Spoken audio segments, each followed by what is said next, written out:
किशनपुर गांव में महेश नाम का व्यक्ति अपनी बीवी रमा, 6 साल की बेटी पिंकी और 8 महीने के बेटे बिट्टू के साथ रहता है। जिंदगी एक पल में कितनी बदल जाती है, इसका सबसे बड़ा उदाहरण है महेश।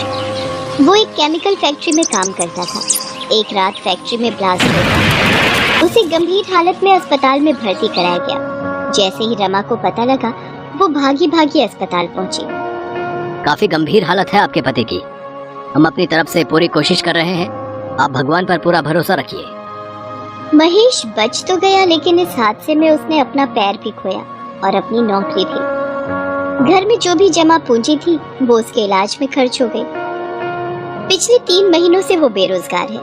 इन 3 महीनों में उसने नई नौकरी ढूंढने की बहुत कोशिश की, लेकिन एक अपाहिज को कोई भी नौकरी नहीं देना चाहता था। अब तो बारिश का मौसम भी शुरू हो गया था। इस मौसम में उसे एक जगह से दूसरी जगह जाने में बहुत दिक्कत होती, क्योंकि सड़कें पूरी तरह पानी से भर जाती। आज भी वो परेशान अपने घर लौट रहा था। आज भी मुझे कोई काम नहीं मिला।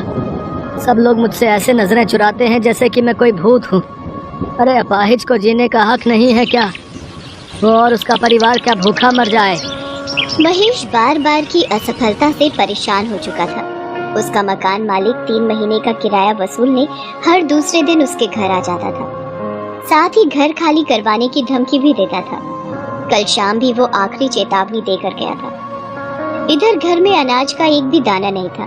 पिछले 2 दिन से पूरे परिवार ने कुछ भी नहीं खाया था। उसे कुछ भी समझ नहीं आ रहा था कि अब वो क्या करे। वो ये सब सोचते सोचते जा ही रहा था कि तभी जोरों की बारिश शुरू हो जाती है। मुझे उस चाय की टपरी के नीचे छिप जाना चाहिए। कहीं बारिश में तबीयत खराब हो गई तो लेने के देने पड़ जाएंगे। वो चाय की टपरी के नीचे जाकर खड़ा हो गया। चाय की टपरी वाला चाय के साथ पकौड़े भी बना रहा था। लोग चाय के साथ पकौड़े खाते हुए बारिश का मजा ले रहे थे। उसे पता था कि घर में कुछ भी खाने के लिए नहीं है। उसने अपनी जेब में हाथ डाला तो उसे बहुत ही बुरा लगा। 10 रुपए का पुराना नोट भी मिला। 10 रुपए ही हैं जेब में। क्या करूं मैं? हम मियाँ बीवी तो पानी पीकर भी रह लेंगे, लेकिन बेचारी पिंकी कब तक खाती रहेगी? अगर मैं उसके लिए पकौड़े ले जाऊंगा तो वो बहुत खुश होगी। पहले उसने बहुत सोचा, फिर उसने उन पैसों से पकौड़े खरीद लिए। थोड़ी देर बाद बारिश बंद हो गई। फिर वो पकौड़े लेकर घर पहुंचा, लेकिन घर के बाहर पहुंचते ही उसकी आंखों में आंसू आ गए। उसके बीवी बच्चे घर के बाहर खड़े थे और उसका 8 महीने का बेटा बिट्टू अपनी माँ की गोद में लगातार रोए जा रहा था। पिंकी सहमी हुई अपनी माँ का आंचल पकड़कर खड़ी थी और उनका मकान मालिक उनका बचा खुचा सामान सड़क पर फेंक रहा था। उसकी बेटी ने जब उसको देखा तो वो भागते हुए महेश के पास आई और रोते हुए कहने लगी, बाबा देखो ना, अंकल ने हमें घर से बाहर निकाल दिया और वो हमारा सामान भी बाहर फेंक रहे हैं। और जो मेरी छोटी सी गुड़िया थी ना, जो आप लाए थे, अंकल ने उसे भी नाले में फेंक दिया। महेश ने अपनी बच्ची को चुप करवाया और जाकर मकान मालिक के पैरों में गिर पड़ा। ये आप क्या कर रहे हैं मालिक? इस तरह हमें बेघर मत करिए। चुप कर, पहले 3 महीने का किराया हाथ में रख, फिर बात कर। मैं जल्दी ही आपके सारे पैसे चुका दूंगा। चुप कर, पिछले 3 महीने से तुम्हारी ये बात सुन सुनकर मेरे कान पक गए। तभी मकान मालिक की नजर महेश के हाथ में कागज में लिपटे पकौड़ों पर गई। उसे देखकर उसका पारा चढ़ गया। अरे रे, कितना झूठ बोलते हो तुम लोग। मेरा किराया देने के लिए तुम्हारे पास पैसे नहीं है, और पकौड़ा पार्टी करने के लिए पैसे। चलो निकलो यहाँ से, मक्कार कहीं के। ये कहकर उसने उन पकौड़ों को उसके हाथ से छीनकर फेंक दिया। फिर वो अपने घर में ताला लगाकर निकल गया।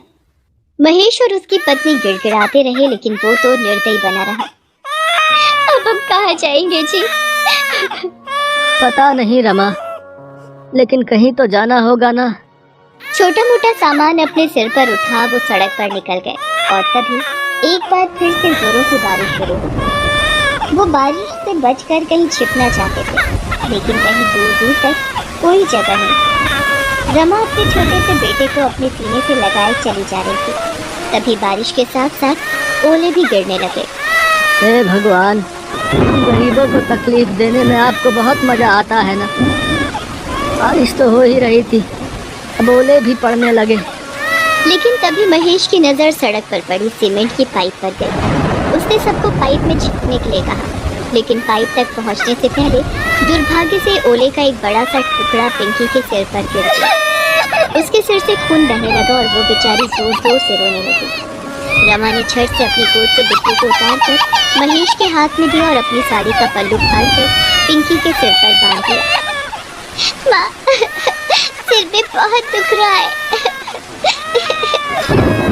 रो मत मेरी बच्ची, ठीक हो जाएगा। वो सभी पाइप के अंदर बैठ गए और बारिश के रुकने का इंतजार करने लगे, लेकिन बारिश रुकने का नाम ही नहीं ले रही थी। तभी उन्होंने देखा कि उनके सीमेंट वाली पाइप से कुछ दूरी पर एक बड़ी सी गाड़ी आकर रुकी। उसमें से दो कपल बाहर निकले और बारिश में भीगने लगे। बारिश में भीगने का अपना अलग ही मजा है ना काजल। सच में अखिल, बारिश में भीगना और उसके बाद गर्मा गर्म पकौड़े खाना जन्नत सा मजा देता है। काश ये बारिश पूरी रात होती रहे तो मजा आ जाए। एक और महेश का परिवार बारिश के रुकने का इंतजार कर रहा था और दूसरी ओर कोई पूरी रात बारिश चाह रहा था। कितनी असमानता है ना भगवान की बनाई इस दुनिया में। महेश और उसकी बीवी यही सोच रहे थे, साथ ही बारिश के रुकने का इंतजार भी कर रहे थे, लेकिन बारिश नहीं रुकी और वो और भी तेज होती गई। सड़कों पर पानी भरने लगा और लगातार 2 दिन से हो रही बारिश के कारण बाढ़ वाली स्थिति पैदा होने लगी। उन लोगों की सीमेंट वाली पाइप में भी पानी आ गया। पानी उनके सीने तक पहुंच चुका था। रमा, हमें बच्चों को लेकर कहीं ऊंचे स्थान पर जाना होगा, नहीं तो हम सब डूब जाएंगे। तभी महेश ने पिंकी को अपने कंधों पर बिठाया और किसी सुरक्षित जगह की तलाश में आगे की ओर जाने लगा।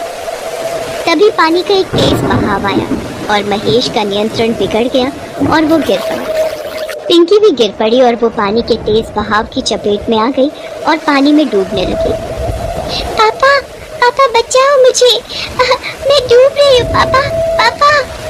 एक तो 2 दिन से भूखा परिवार, ऊपर से बारिश का कहर। महेश चाहकर भी अपनी बच्ची को नहीं बचा सका और पिंकी पल में ही उनकी आंखों से ओझल हो गई। पिंकी, पिंकी कहाँ हो तुम? पिंकी, आए मेरी बच्ची। लेकिन पिंकी ने कोई जवाब नहीं दिया। आज महेश खुद को बहुत ही असहाय महसूस कर रहा था और एक असहाय पिता की तरह ऊपर आसमान की तरफ देखकर कहने लगा, भगवान, तुम्हें जरा भी दया नहीं आती क्या हम गरीबों पर? पूरे पत्थर हो गए हो क्या? पहले तो मुझे अपाहिज कर दिया और फिर दाने दाने को मोहताज कर दिया, फिर सिर से छत भी छीन ली और अब मेरी बच्ची को भी ले गया। कान खोल कर सुन ले, तू मेरे लिए भगवान नहीं, पत्थर है, पत्थर। वे उस बाढ़ से किसी तरह बचने की कोशिश कर रहे थे, लेकिन उनके पैर जवाब दे चुके थे। भूखा शरीर अपनी ताकत खो चुका था। उनके पैर लड़खड़ा रहे थे और वो भी इस बाढ़ की चपेट में आकर डूबने लगे। हालांकि तब भी उन्होंने हाथ पैर मारे, लेकिन भूख ने उन्हें कमजोर बना दिया। दोनों एक दूसरे को पुकार तो रहे थे, लेकिन पानी के बहाव में वे पुकार अनसुनी हो रही थी। रमा, रमा, बिट्टू। लेकिन शायद मौत अभी उनके हाथ की रेखाओं में नहीं दिखी थी। तभी तो वो पानी में गिरकर बेहोश हो गए थे और बहे जा रहे थे। तभी बाढ़ राहत कार्य वालों की नजर उन पर पड़ी और वे उन्हें अपनी नाव में बचाकर राहत शिविर ले आए। इस बारिश में हम तीनों तो बच गए रमा, लेकिन इसने हमसे हमारी पिंकी को छीन लिया, हमसे छीन लिया रमा। वे दोनों एक दूसरे को पकड़कर रो रहे थे कि तभी एक नन्ही सी बच्ची, जिसके हाथों में बिस्किट और ब्रेड का पैकेट था, वो पैकेट उसको राहत शिविर वालों ने दिया था, उनके पास आई और पीछे से आकर बोलने लगी, बाबा, बाबा, क्यों रो रहे हैं आप लोगों को भी भूख लगी है ना? ये लीजिए ब्रेड खाइए, अंकल ने मुझे दी थी, मैं आप लोगों का ही इंतजार कर रही थी। वो आवाज़ पिंकी की थी। पिंकी को देखकर महेश और रमा फूट फूट कर रोने लगे। पिंकी को भी राहत कार्य वाले बचाकर शिविर में ले आए थे। अपनी बच्ची को जिंदा देखकर वो लोग ऊपर वाले को देखकर उसका शुक्रिया अदा करने लगे। पूरे 1 महीना वो लोग राहत शिविर में रहे। उसके बाद सरकार ने उन्हें कुछ पैसे मुआवजे के तौर पर दिए, जिससे वो नई जिंदगी की शुरुआत कर सके। आज महेश एक चाय पकौड़े की दुकान चलाता है। उसकी जिंदगी अब पहले से बेहतर हो गई है। बारिश ने परीक्षा तो ली उसकी, लेकिन उसी बारिश ने उसे फिर से अपने पैरों पर खड़े होने का मौका भी दे दिया। बिहार के गोपालगंज में रामदीन नाम का एक गरीब मजदूर रहता था। परिवार में उसकी पत्नी मंगला और बेटी निशा थी। मंगला, कुछ खाने को दे दे, फिर मैं जाकर देखूं, शायद कोई मजदूरी का काम मिल जाए। तेरा यूं भूखा रहना भी होने वाले बच्चे के लिए गलत है, इसलिए अब मुझे रोजाना कड़ी मेहनत मजदूरी करनी ही होगी। अरे तुम मेरी चिंता मत किया करो, तुम दोनों के साथ थोड़ा बहुत खा तो लेती हूँ। ये देखो, आधी चाय तुम्हारी आधी चाय मेरी। ये थोड़ी सी भुजिया रखी है, चाय के साथ खा लो। माँ, भूख लगी है, कुछ खाने को दो ना। रुक, मैं तेरे लिए रोटी बनाती हूँ, फिर तू खा लेना। मंगला, आटा कहाँ है जो तू रोटी बनाएगी? एक रोटी का रखा हुआ है जी, वही खिला दूंगी। आप चिंता मत करो, आप काम ढूंढने जाओ। क्या करूँ, क्या खिलाऊंगा मंगला और निशा को? मंगला का भी पूरा टाइम है, वो बेचारी कुछ नहीं कहती। रामदीन बाजार में मजदूरी का काम ढूंढने निकलता है। वो एक दो दुकानों पर काम मांगता है। एक गोदाम में उसे बोरियां ढोने का काम मिल जाता है, पर गोदाम दुकान से कुछ दूरी पर था। देखो, ये दुकान का लड़का तुम्हें गोदाम पर ले जाएगा। हाँ, तुम्हें गोदाम की बोरियां यहाँ दुकान पर लाकर लगानी है, ठीक है? ठीक है सेठ जी, मैं ले आऊंगा। रामदीन पूरा दिन गोदाम की बोरियां पीठ पर लाद कर सेठ की दुकान में उतारता रहा। अरे कितनी बोरियां रह गई हैं भाई, दुकान बंद करने का समय हो रहा है। सेठ जी, बस 4 बोरी और बाकी है। रामदीन सारी बोरियां दुकान पर रख देता है। सेठ रामदीन को बदले में 300 रुपए देता है। उन रुपयों से रामदीन कुछ खाने का खरीदता है और घर जाता है। मंगला, ये थोड़ा राशन ले आया हूँ, कुछ दिन तो निकल ही जाएंगे। मंगला उस दिन फिर दाल चावल बनाती है, जिसे देखकर निशा बहुत खुश होती है। माँ, आज आपने खाने में दाल चावल बनाए हैं, मुझे ये वाली दाल बहुत अच्छी लगती है। ये ले, फिर थोड़ी और दाल ले ले बिटिया। मंगला, ये आज तो काम मिल गया, पर आगे कैसे गुजारा होगा? मानसून भी अपने उफान पर है और गोपालगंज का तो तुम्हें पता ही है, कब बाढ़ का कहर हम गरीबों पर टूट जाए कौन जाने। मुझे तो तुम्हारी चिंता हो रही है, तुम्हारी डिलीवरी का वक्त निकट आ रहा है, बस गोपालगंज में सब कुछ ठीक रहे। रामदीन इसी चिंता में था कि मॉनसून आ गया है, कोई काम नहीं मिला तो घर कैसे चलेगा। अगले दिन मंगला, मैं देखता हूँ पड़ोस के विजेंद्र भैया बता रहे थे कि एक इमारत की मरम्मत के लिए किसी को मजदूर चाहिए। पता करके आता हूँ, शायद मिल जाए। बाहर तो बारिश हो रही है, कैसे जाओगे? अरे ज्यादा दूर नहीं जा रहा, पास ही में जा रहा हूँ। रामदीन एक पन्नी ओढ़कर बारिश में काम ढूंढने निकलता है। अचानक बारिश बहुत तेज होने लगती है। वो एक चाय की छोटी दुकान के नीचे खड़ा होकर बारिश रुकने का इंतजार करने लगता है। चाय की दुकान पर कुछ ग्राहक भी बारिश रुकने का इंतजार कर रहे थे। चाय वाले की दुकान पर एक रेडियो चल रहा था, जिस पर गोपालगंज की खबरें आ रही थी। बता दें कि गोपालगंज जिले में लगातार हो रही बारिश और नेपाल से पानी डिस्चार्ज किए जाने से गंडक नदी का पानी तेजी से गांव में प्रवेश कर रहा है। मांझावा सदर प्रखंड के कई गांव में बाढ़ का पानी घुस चुका है। लोग बाढ़ के पानी से त्राहिमाम कर रहे हैं। हे भगवान, ये क्या हो गया? बाढ़ का पानी तेजी से गांव में आ रहा है, मुझे घर जाना होगा। अरे ये पानी का बहाव तो बढ़ता ही जा रहा है। रामदीन खबर को सुनकर घबरा जाता है और तेजी से घर की ओर भागता है। रामदीन के घर में पानी भर चुका होता है। आसपास के लोग जल्दी जल्दी घरों को खाली करके भाग रहे होते हैं। आप आ गए, ये देखो पूरे घर में पानी भरता ही जा रहा है। बापू, मुझे डर लग रहा है। अरे घबराओ मत, कुछ नहीं होगा मंगला। निशा को मैं कंधे पर बैठा लेता हूँ, हमें जल्दी यहाँ से निकलना होगा। सुनो जी, लगता है मेरा बच्चा होने का वक्त आ रहा है।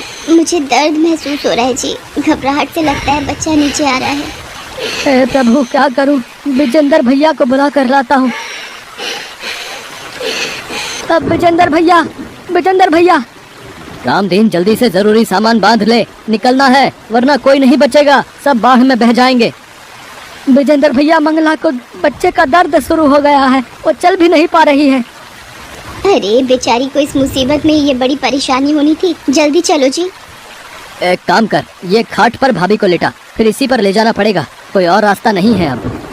रामदीन निशा को अपने कंधे पर बिठा लेता है। विजेंद्र और उसकी पत्नी भी बहुत नेक दिल थे। विजेंद्र की पत्नी अपने बेटे को गोद में उठा लेती है। विजेंद्र रामदीन के साथ मंगला को खटिया पर लेटाकर उठाने में मदद करता है। सुनो जी, निशा के बापू, मेरा दर्द बर्दाश्त के बाहर हो रहा है, कुछ करो जी। बाढ़ का पानी बढ़ता ही जा रहा है विजेंद्र भैया। अरे हिम्मत मत हार रामदीन, भगवान सब ठीक करेंगे। लोग पानी के बहाव से बचने के लिए इधर उधर भाग रहे थे। आज पता नहीं एक गरीब पर बाढ़ का कहर आया हुआ था, मानो सब कुछ ले डूबेगा। मंगला की हिम्मत जवाब दे रही थी। अब एक ही उपाय है रामदीन, भाभी को किसी नाव में सहारा दिलवाना होगा। कोई नाव में लिटाने की मदद कर दे बस। अरे भैया भैया भैया, मेरी बीवी का बच्चा होने वाला है, अपनी नाव में जगह दे दो भैया। भाई हम खुद 5 लोग हैं, हमारी नाव इतना वजन नहीं संभाल पाएगी भाई।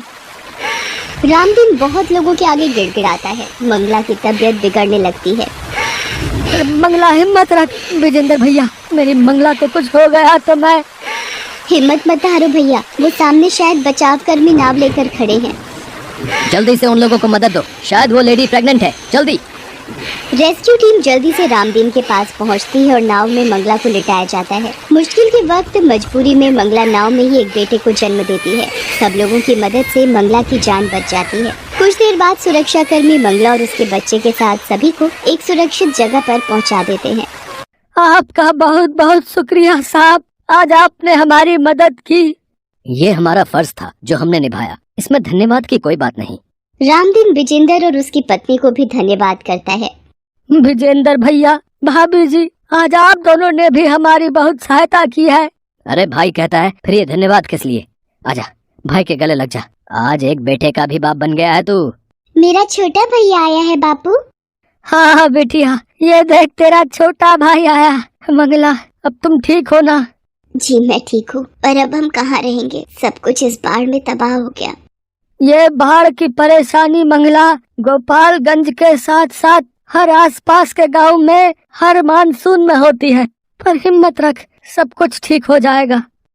गरीब पर बाढ़ का कहर जब आता है अपने साथ बहुत कुछ ले जाता है, पर कहते हैं ना, जब कभी कोई संकट आता है तो भगवान किसी न किसी रूप में अवश्य आ जाते हैं। जैसे ये बचाव कर्मी आए।